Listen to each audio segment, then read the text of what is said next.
बिस्मिल्लाहिर्रहमानिर्रहीम अस्सलाम वालेकुम। Welcome back to my channel students. आज हम पढ़ेंगे एसिडिटी ऑफ कार्बोक्सिलिक एसिड। तो कार्बोक्सिलिक एसिड जो है वो उसकी एसिडिटी आज पढ़ने वाले हैं। तो सबसे पहले हमें पता होना चाहिए कार्बोक्सिलिक एसिड होता क्या है। इधर आप देख सकते हैं मैंने काफ़ी सारे पॉइंट्स बना लिए हैं और इतने ज़्यादा नहीं हैं, बस यहाँ तक जो है वो। इसके बाद लास्ट एक और पॉइंट है वो मैं आपको अभी लिखवा दूँगी। तो ये अब आप देखें, सबसे पहले हमें पता होना चाहिए कि ये है क्या। तो यहाँ पे मैंने लिखा है कि ये कार्बोक्सिलिक एसिड जो है ना, ये मोस्ट सिंपल ऑर्गेनिक कंपाउंड है। ओके, तो इसका जो pKa है ना वो 5 है। तो उसको किसके साथ कंपेयर किया जाता है? Is compare to the alcohol. Alcohol का pKa कितना होता है? 16 होता है। ओके, अब आपने याद रखना है, रिमेंबर यानी कि याद रखिए, द लोअर द pKa, जैसे ही जो pKa है लोअर होती है या फिर लोअर pKa पे द ग्रेटेस्ट द एसिड, जो एसिड है वो बढ़ जाता है, ग्रेटर हो जाता है। एसिडिटी डिपेंड्स अपॉन, एसिडिटी जो है वो किस पे डिपेंड करती है, इसके जो फैक्टर्स हैं वो किस पे डिपेंड करती है। तो एसिडिटी दो चीज़ों पे डिपेंड करती है। S of donation of proton, तो ये डोनेशन ऑफ प्रोटॉन पे जो है वो डिपेंड करती है। और दूसरा जो पॉइंट है उस पे है स्टेबिलिटी ऑफ कार्बोक्सिलेट एनाइंस, यानी स्टेबल रखना, कार्बोक्सिलेट आयन को स्टेबल रखना। अब यही जो दोनों बातें हैं ये हमने इधर एक्सप्लेन कर दी हैं इस पहले पॉइंट में। यानी कि जैसे ही डोनेशन जो है वो बढ़ती है, यानी कि मोर एस ऑफ डोनेशन, ज़्यादा एस अगर डोनेशन की रखी जाए, and greater stability on ion, और ग्रेटर स्टेबिलिटी रखी जाए एनाइन की, ये दोनों चीज़ें की जाए, ज़्यादा डोनेशन रखी जाए और स्टेबिलिटी जो है उसको, एनाइन की स्टेबिलिटी को भी ज़्यादा रखा जाए, तो क्या होता है? स्ट्रोंगर द एसिड, ये एसिड को स्ट्रॉन्ग कर देते हैं, मजबूत कर देते हैं और ज़्यादा। लेकिन हाउएवर, यानी कि इसके बाद जो नेक्स्ट पॉइंट है उसमें लिखा हुआ है लेकिन, they are only weak acids, ये सिर्फ वीक एसिड होते हैं किस सूरत में?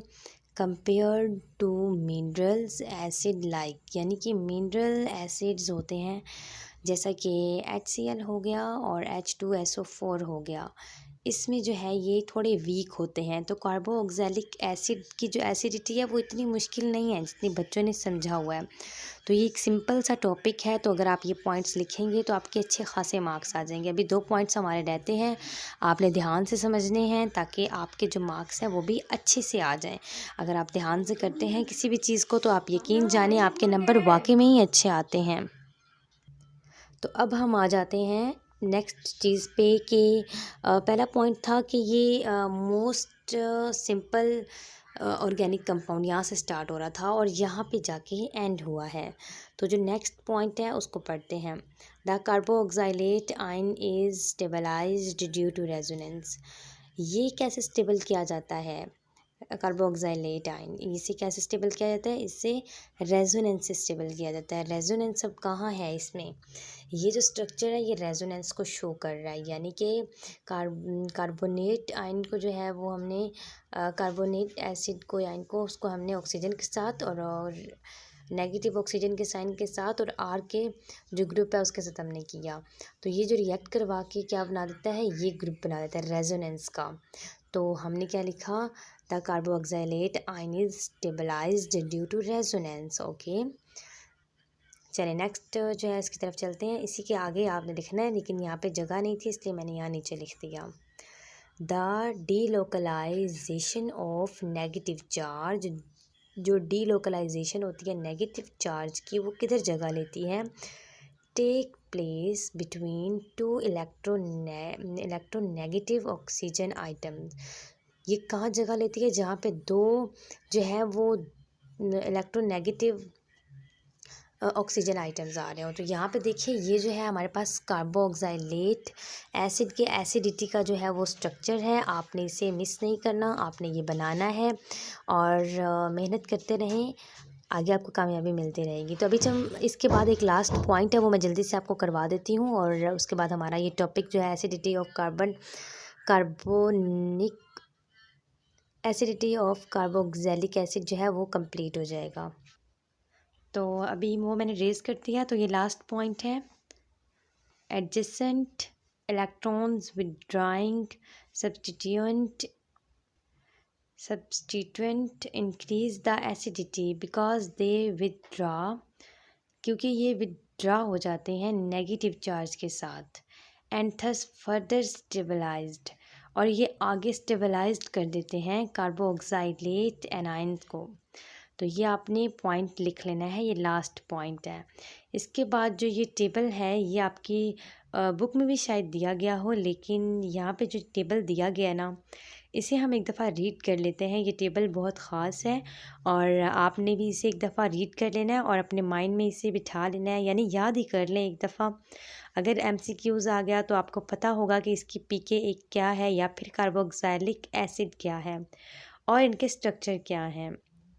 तो रीड करते हैं। Carboxylic acid, ethanoic acid, propanoic acid, fluoroethanoic acid, dichloroethanoic, trichloroethanoic acid और निट्रोइथेनोइक एसिड। तो साथ जो इनके स्ट्रक्चर्स हैं ये आप रीड कर लीजिएगा।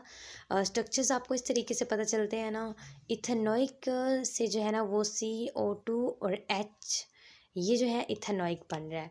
बाकी जो है वो अगर आप रीड करते तो आपको पता चलेगा कि कहाँ से, ये देखें ये भी CO, ये सारे जो है इथेनोइक को रिलेट कर रहे हैं, बता रहे हैं, ये सारे यहाँ से इथेनोइक पता चल गया।